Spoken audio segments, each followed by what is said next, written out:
Une question de Zoé, par exemple. Facebook n'est-il pas plus un danger qu'une opportunité pour sa carrière professionnelle? Mélanie, est-ce que vous conseillez un petit peu les jeunes qui viennent chez vous sur les dangers des réseaux sociaux et les dangers de Facebook? Alors nous, on n'aborde pas du tout la question Facebook. Je veux dire, on reste sur les réseaux qui sont identifiés professionnels. De toute façon, sur tous les réseaux sociaux, il peut y avoir un risque. Dès qu'on communique de façon publique, il y a un risque. Donc voilà, faut maîtriser tout ce qui est publié, évidemment. Donc les conseils un petit peu pour se protéger, oui, pour protéger sa vie privée, je pense que c'est un sujet que... Le risque ne vient pas forcément de la personne, ça peut être aussi un ami ou une personne qui vous a croisé. Enfin, on ne peut pas tout non plus maîtriser, hein. C'est impossible, mais voilà, après les conseils, Fadila, je peux...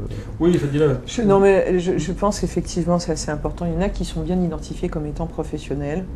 Il y a des hauts et LinkedIn, d'accord. Et puis après d'autres qu'on a cités tout à l'heure. Enfin bref, on ne va pas aller au-delà parce que je crois qu'il y a plus de 1600 réseaux sociaux, voire tout le web est réseau social aujourd'hui. Concernant Facebook, il faut vraiment le traiter à part. Facebook, il faut vraiment se poser la question de savoir si on veut que ça soit plutôt personnel ou plutôt perso-social, ou si on veut que ça soit social et professionnel, voilà. Mais je ne crois pas qu'en fait aujourd'hui qu'il faut en fait tout mélanger. Ils n'ont pas du tout le même parcours et il n'y a pas les mêmes comportements. Après, au niveau des risques, oui, il y a des risques et puis il y a des opportunités. C'est comme quand je traverse la rue. Il y a aussi des risques et des opportunités.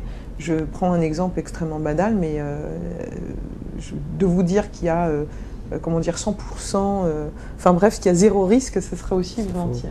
Mais quels sont les risques en fait?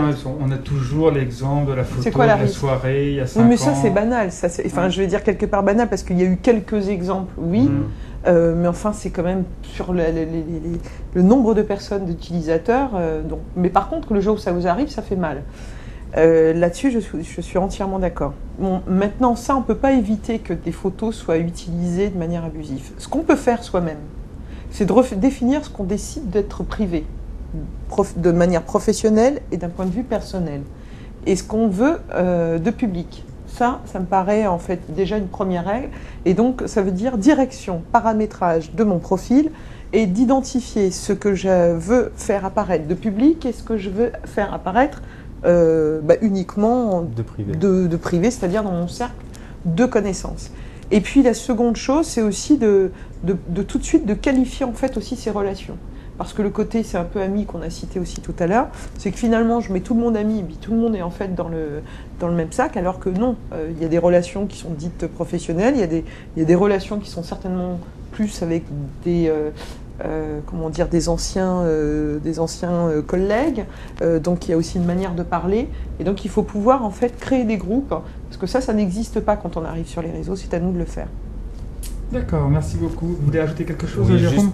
La difficulté réellement avec Facebook, et là ça rejoint Fadila, c'est que lorsque Facebook décide de changer les conditions générales d'utilisation, il les change sans en avertir forcément tous les internautes. C'est-à-dire que du jour au lendemain, on peut se retrouver avec une fonctionnalité en plus qui est là par défaut.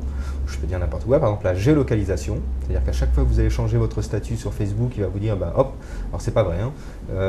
En fait, vous êtes en train d'envoyer votre statut depuis votre appartement, telle rue, etc. Et ça, il faut bien vérifier.